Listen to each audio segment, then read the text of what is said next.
Һәр мөселман гарәп телен белергә тиешме? Өйрәнүе авырмы? İslam dini ol G'arabistondan kelgan. Әйе, biz Qur'onni, Fatiha surasini, namozning tege farzlari, nelerin biz bütünüsünü G'arab tilida. Azan aytilar G'arab tilida, duolar G'arab tilida yaxshiroq indaymi? Bizning payg'ambarimiz alayhissalom G'arab bo'lgan. Shunga ko'ra G'arab tili munda zo'r nida tura. Qur'onni o'qiy bilirga kerak G'arab tilida shulay.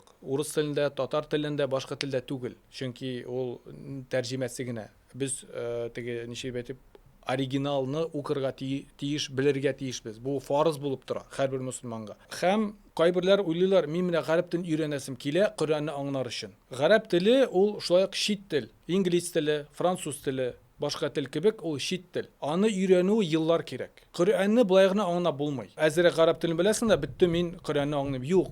Qur'onni hadislar bilirga kerak. Hadislar shulay g'arab tilida. Hadislarni bilib, onların şarhların, tercümelerini, nelerini bilirge gerek. Onlar hadisler Kur'an'ı şarh ederler. Kur'an'ın ayetleri bir ayeti ikinci ayetini şarh eder.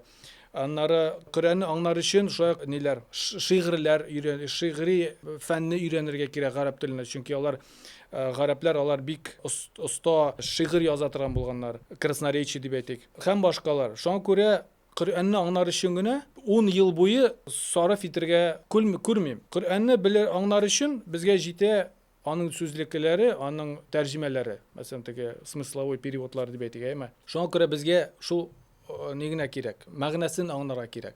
Tushuncha har birisini anglarsa bikni tugul. Ham g'arab tilin, masalan, biz Rossiyada turamiz.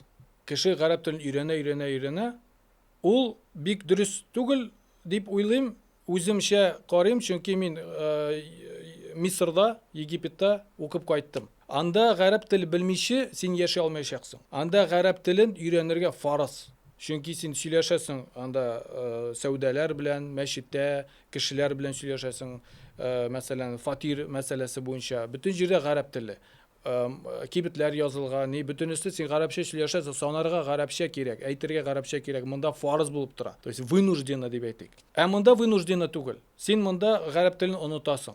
Анда мин гарәпчә бик нык күтәрдем үземнең күләмне дип әйтик.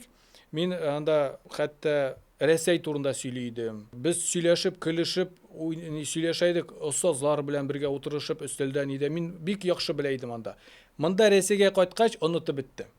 Ни өчен? Чөнки сөйләшмисең. Тәҗрибә юк.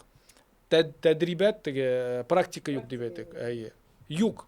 Шуңа күрә онытылып китә. Сүзләре, ниләре. Һәм безгә мөселманнарга нәрсә аңларга, нәрсә белергә кирәк, гәрәп теленнән ул Qur'onni укый белергә кирәк.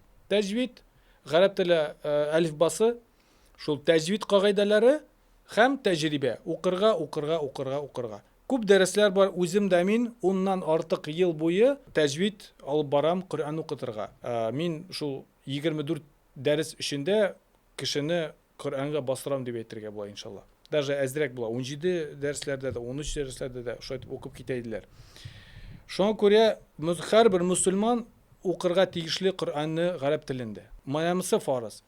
Гәрәп телен шит тел кебек өйрәнергә кирәк булса, әгәр дә син мәсәлән Рәсәй белән гәрәп тел белән сәүдә эшлисеңме, берәр эш буенча, анда әйе. Булай гына белер өчен кирәкми ул сиңа. Онытылып бетә. Ул син вакытың сарыф кыл. Лучше син ул вакытны ал, һәм мәсәлән хадислар өйрән. Хадислар өйрән һәм шул хадислар белән яшә.